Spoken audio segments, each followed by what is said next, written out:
Aujourd'hui, il y a un public énorme, même dans les électeurs du Chasse, qui cherchent une adresse beaucoup plus souple, beaucoup plus tolérante, et qui cherchent à solutionner des problèmes du judaïsme et ne pas de les aggraver. Et aujourd'hui, on n'a pas à qui voter si on ne fait pas cette union avec le Mafdal. Et les listes électorales se forment à la vue des élections du 1er novembre, des élections législatives en Israël du 1er novembre. Hier, on a appris que le Rav Chaim Amselem allait rejoindre ou va rejoindre la liste du Mafdal Beit Hayehudi. Et nous sommes ce matin très heureux de parler avec le Rav Chaim Amselem. Rav Chaim Amselem, bonjour. Bonjour à tous nos auditeurs. Boker Tov. Alors, on va parler de cette décision que vous avez prise de rejoindre le Mafdal à Beit Hayehudi, c'est ce parti dont vous allez faire partie. Et juste avant de parler des raisons, je voudrais faire un petit retour sur votre parcours politique, Rav Amselem. Vous avez commencé par être député du parti Chasse, ensuite vous êtes parti en claquant un peu la porte de ce parti. Vous avez créé votre propre parti, ensuite Am Shalem. Vous avez essayé plusieurs fois de vous présenter aux élections, mais vous n'avez pas dépassé le seuil d'éligibilité. Ensuite, vous avez essayé en 2014 de rejoindre le Likoud, le Beit Hayehudi en 2017, qui était dirigé à l'époque par Naftali Bennett, et puis ensuite, je pense que c'était lors des dernières élections, vous étiez le numéro 2 de Moshe Feiling sur la liste Zehut. On a l'impression, Rav Amselem, que vous avez un peu du mal à trouver une maison politique qui vous convient. C'est exact. Moi qui cherche le judaïsme tolérant et ouvert, n'a pas trouvé sa place. J'ai pas trouvé ma place dans le Likoud, puisque le Likoud a vendu tout ce qu'on pense important dans le judaïsme au parti Haredim. J'ai essayé de rejoindre Naftali Bennett, comme vous l'avez précisé, mais Naftali Bennett n'a pas compris l'importance du monde séfarade authentique que je représente. Avec Zehut, il nous manquait 13 000 voix, c'est vrai, on a fait un score extraordinaire.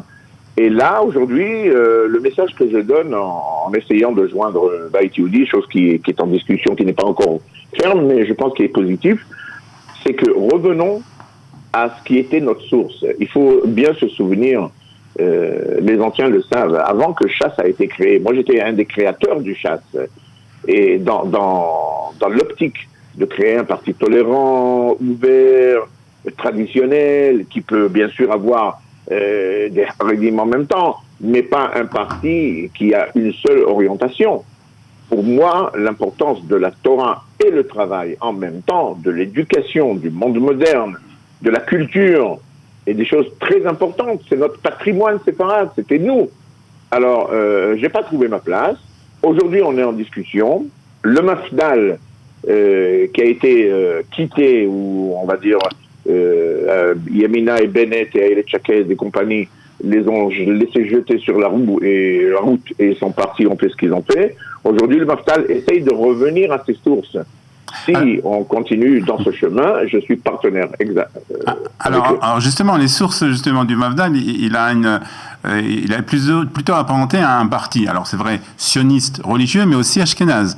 Donc est-ce que vous allez trouver votre place justement Justement. Dans l'historique, 50% des électeurs du Mafdal étaient séfarades.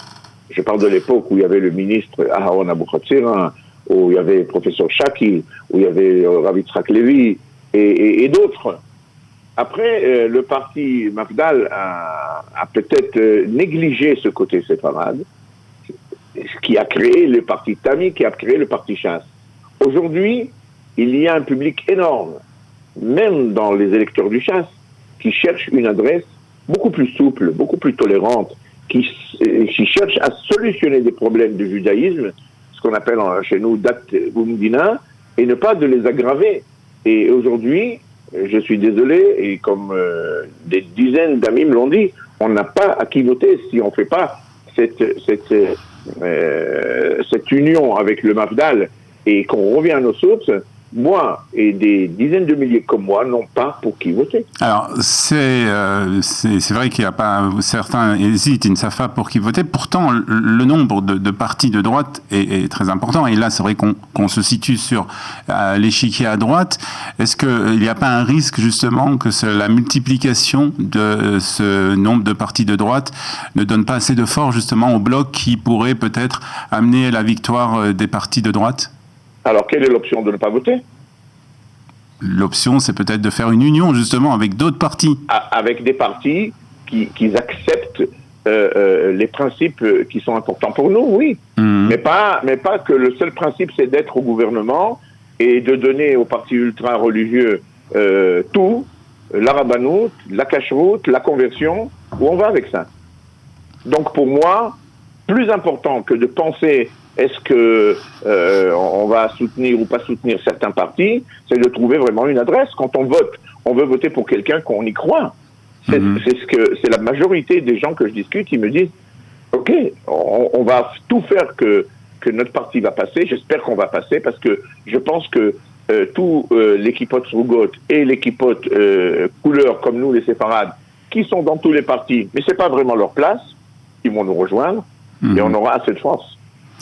On n'a pas d'autre option, on n'a pas d'autre choix d'ailleurs.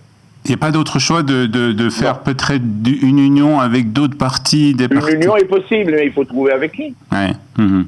Avec qui on va faire union avec Chasse ou Agudat Israël, d'après vous ? Peut-être plus avec le parti de Ayelet Shaked. Ayelet Shaked a déjà décidé sa liste. Donc, ce parti, donc Baïté Yehudi Mafdal, donc visiblement, dont vous serez le numéro 2 ?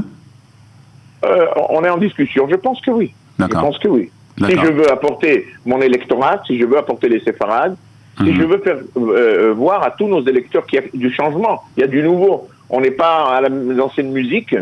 Alors, bien sûr que le numéro, c'est vrai que numéro 1 ou 2 ou 3 ou 4, c'est pareil, parce que si 4 rentrent, 2 ou 3 rentrent, mais il y a ce qu'on appelle en hébreu Yesh Beze Amira. Ouais. Ça veut dire quelque chose.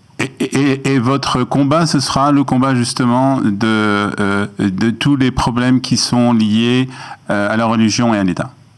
Exactement. C'est mon combat, ça fait 20 ans. Je ne bouge pas de ce combat. C'est vrai qu'à cause de ce combat, le parti Chasse n'a pas accepté ma vision. Le parti Chasse, comme je l'ai dit, est un parti séfarade haredi, avec tout le respect que j'ai. Mais moi, je représente autre chose. Je représente le monde traditionnel. Je représente les Juifs de tous les jours, ceux qui veulent que leurs enfants soient instruits, que leurs enfants ont une bonne parnassa, qu'ils ont un métier et qu'ils pensent avec tout le respect et l'importance qu'on donne à l'étude de la Torah, que c'est pas tout le peuple qui doit être à la yeshiva. Une partie doit être à la yeshiva, une petite partie, mais la majorité doit être dans le monde de tous les jours et ils n'ont pas d'adresse. Malheureusement, ils n'ont pas d'adresse. Alors, ce public-là a besoin qu'on le représente et c'est ce qu'on essaye de faire. Et je pense que le Mafdal, c'est la source, c'est la vérité. Le Mafdal a bougé à droite et à gauche. Aujourd'hui, il y a le parti des extrémistes de droite. C'est pas notre adresse. Il faut aussi comprendre qu'un Mafdal, qui est un parti religieux, ne peut pas mettre à la tête d'un parti religieux une dame qui n'est pas religieuse ou qui ne respecte pas les mitzvot. Ça serait un absurde. Donc ça sera bien entendu un parti qui sera composé en grande majorité par des personnes qui sont religieuses avec des kippotes. Qui sont traditionnelles, je veux dire. Ouais. Mais que cette tradition est bien claire et bien ouverte et non cachée. Et ce qui est à la tête du parti dit beaucoup. Ça ne veut pas dire qu'il y aura que des kippotes, mais le parti, si on n'a pas Miflagat Datit, alors Miflagat Datit, c'est ça, un parti religieux. C'est ce qu'on est, un parti religieux. On ne peut pas se permettre autre chose. Mais je pense qu'aujourd'hui, si comme je parle ce matin au public francophone, oui, pour terminer, est un public qui est majorité traditionnelle, qui a un respect pour la Torah, qui a un respect pour le rabbanim, mais qu'il veut qu'on vive dans un pays démocrate, ouvert et bien sûr dans l'égide de la Torah. Rav Chaim Amsalem, en tout cas, bonne chance pour donc ce nouveau parti, lequel vous allez rejoindre. Pas nouveau, je veux dire Mafdal. Le Mafdal, non. Mais en tout cas, pour vous, c'est une nouvelle aventure, on va dire. On va vous souhaiter bonne chance et puis je suis sûr qu'on aura l'occasion de se reparler. Avec grand plaisir. Pour cette campagne électorale. Merci Rav Chaim Amsalem d'avoir été ce matin avec nous sur Studio Kalita. Merci à vous.